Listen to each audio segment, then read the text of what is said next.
The overall goal of this procedure is to prepare ex vivo cultures of Drosophila Pupal Testis and Germ-Line Cysts to perform live imaging studies and inhibitor treatments to analyze post-meiotic spermatogenesis.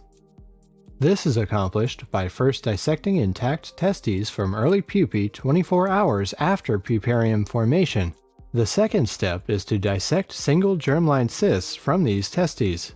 Then, intact testes and single germ-line cysts can be used for live imaging experiments. Alternatively, the next step is to incubate the intact testes or germ-line cyst with inhibitor compounds. Ultimately, immunostaining of squashed testes and fluorescence microscopy are used to monitor the effect of the treatment. The main advantage of this ex vivo culture technique over existing genetic methods is that it allows access to Drosophila spermatogenesis during post-meiotic stages. In general, individuals new to this method will struggle, because some experience is needed to dissect and handle pupal tissues.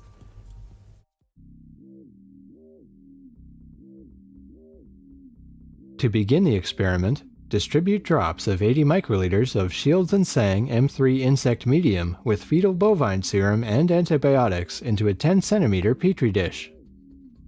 Next, using a broad pair of forceps, pick a pupa and transfer it to a drop of medium on the dish.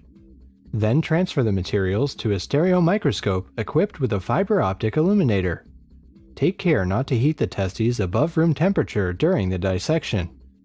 Using number 5 forceps, grab the pupa at its most posterior end and hold it in position.